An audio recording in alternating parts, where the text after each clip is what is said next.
I used to be a lawyer, and when I worked for about 6 years with the federal government in Ottawa, and then 15 years in Newfoundland with the provincial government, and in between I was in private practice and did a considerable amount of that with First Nations people, the Inuit, on the north coast of Labrador.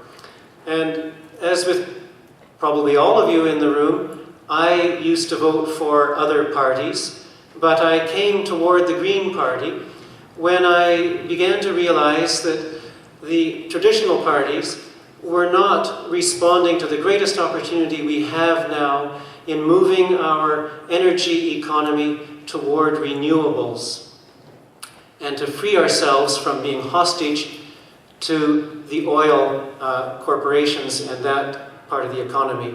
We have moved from wood to coal to oil to nuclear, and with each one of those transitions there have been economic opportunities for new wealth. There is also wonderful opportunities in moving to renewable energy. The Germans have taken great advantage of that in creating 300,000 jobs in that sector alone in the last few years. I was also disturbed with the traditional parties when I realized they were not taking our environmental concerns seriously, and in particular, the greatest of all, climate change. The Green Party has a great program for climate change. It has been described in the Globe and Mail as the best on offer of all the parties. The Greens offer a smart economy that marries economic productivity with environmental good sense and healthier living. People also think that Canada is the epitome of good living, but we're falling behind many other developed countries. The OECD has ranked us second from the bottom in terms of the lowest paying jobs. We have lost our quality, good paying, long-term jobs. We have done little to address the concerns of homelessness and little to address the problems of poverty. And that also leads Canada to be dropping in terms of infant mortality. Our productivity is not great, and in recent years, our international reputation has plummeted. We can do much better, and in order to do better, we must fix our system of democracy. In that regard, the Greens have been ardent proponents of the proportional representation method.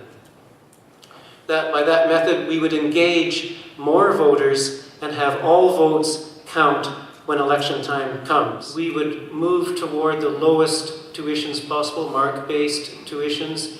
Most of the countries in Europe have free tuition. We would be moving toward that. We also support, in the shorter term, better loans and bursaries to assist that. There's also apprenticeship programs. College and university is one aspect of training. Apprenticeship is another one. All training promotes excellence, and that promotes innovation in industry and in small business, in communities. The Greens promote local business, small and medium-sized businesses, so that's an immediate help to areas like this. We lost our seat on the Security Council because we have become an aggressive country.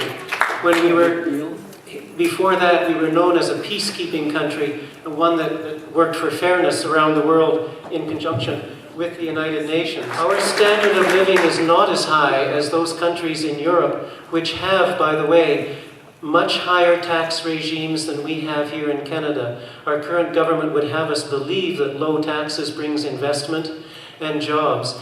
They have shown us no evidence that that has happened. In fact, since 2003, Canada has lost a net of 600,000 manufacturing jobs. They've gone to Asia and elsewhere. We haven't replaced them with quality jobs. As I mentioned earlier, the OECD tells us that we're very low in the quality of jobs we have. The Conservative budget that was put just before the election, the Department of Environment funding was cut by 20%. To make it less than those subsidies to oil. Oil is the basis of our economy, and it is these subsidies have helped our economy to be skewed entirely toward northern Alberta. We need to direct those subsidies toward the development of renewable energy, which will have less greenhouse gases and will provide jobs, quality jobs in manufacturing and construction across Canada, not just in northern Alberta, but in all regions, including here in the Okanagan Shuswap. That's the sort of thing we need to do. By contrast, Norway has a heritage fund of $500 billion that they have put aside from their oil development. Alberta has $15 billion and Canada has nothing from our oil development. The Conservative government and previous governments that have promoted the oil industry are doing it because they are tied to large corporations. Those corporations have significant investment in the ground and they would like to maximize their profits. That's not necessarily good for the population, but it's good for them. I've been to a few countries where they've had, quote, revolutions, one which was Nicaragua at the time of its revolution a few years ago. And the force behind that was women. We heard when Egypt was having its change toward democracy just recently, that it was the women, the grandmothers, who were sending their sons and their grandsons into the street and telling them to be brave and to fight the government that was not serving their interests. Governments that are not entirely for people are worried, concerned about women. And under our current government, with all of the cuts, as has been said, to women's organizations and other humanitarian organizations, I think all of us must be concerned for the future of our democracy. I think the women's groups are obviously vulnerable. Our whole civil society may be becoming vulnerable. The Green Party would reduce toxins of all types that are produced and released to our environment. We would seek organic and more benign alternatives to the many, many toxins we have that are reaching our waterways, that are in the air, that are coming to our food through various chemical means. And we have been fighting those people who have been denying the science of climate change, so that now we're in a worse position than we were a few years ago. The Green Party has a very strong program to reduce greenhouse gas emissions to 30% below 1990 levels by the year 2020. There are a number of ways of doing this, and I should say first of all that the economists and the scientists who look at it suggest that it would cost only about 3% of the world's gross national product to do that. That was calculated on the basis of Canada's GNP. That would be half the price of those jet planes that they want to buy. There are many methods of doing it. Other parties propose cap and trade as one of the methods of doing it. We find there are a lot of problems with that at both the capping end and the trading end. Cap and trade is a cost to business, which will be passed on to people. The big answer from the Green Party is a carbon tax, or just consider it a charge on carbon, which comes at the tax side rather than the corporate side. We'll both be paying either one of them.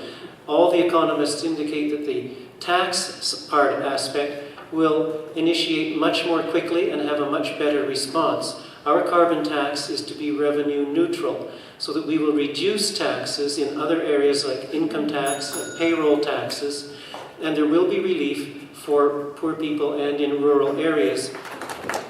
The Green Party is a very ardent supporter of proportional representation, as I've made aware earlier, and as I mentioned, most of the European countries have it, so does Australia, New Zealand, and they also have Green Party members in their government. In Germany, the Green Party was responsible for closing the nuclear plants after the difficulties in Japan. There are other aspects about governance, and that would be allow the MPs who are elected to do their jobs as they're intended to by honoring the work that committees do on a non-partisan basis. But the committee structure has been dwindled in its ability to function properly. The Conservative government is very proud of having introduced something they call the Accountability Act. However, it has more exceptions to it than anything that preceded it, so it doesn't work very well. People forget that the Prime Minister has great powers of appointment. He's been appointing people, all kinds of new people, That needs to be brought under control because those people remain as salaried employees long after the government has changed. So we should have a more fair and open process for that. Lobbying needs to be controlled in the government so that we have fair access for not just corporations with personal self-interest, but also citizens' organizations and advocacy groups. The Prime Minister's office has been expanded tremendously to be more like that of the President of the United States. That's not typical in our country, and using prorogation to control debate in Parliament is not something that we believe in Canada. It's not part of the tradition of Canadian Parliament. All of those things could... Now, here I'll advertise, if people vote as they have done as usual, they will get the same thing as usual, and you'll be coming back next election to complain about the same thing. We need to make a change. You can imagine how some Greens in the House of Parliament would change the debate in Parliament. I think you'd have much more interesting debate, and you'd get down to better issues and better resolutions. The Prime Minister came out from dropping the writ in this election, and his first words were to refer to the reckless coalition of the opposition. There's nothing reckless about that. A minority of 37% running a country is very reckless indeed. So cooperation can be had. The Green Party offers a full range of progressive policies in healthcare, education, the economy, and the environment. Our program for shifting to a low-carbon economy is the best on the books. And don't be fooled by the tax cuts that the other party is promoting. They have offered no evidence that they bring, in fact, investment or jobs to our country.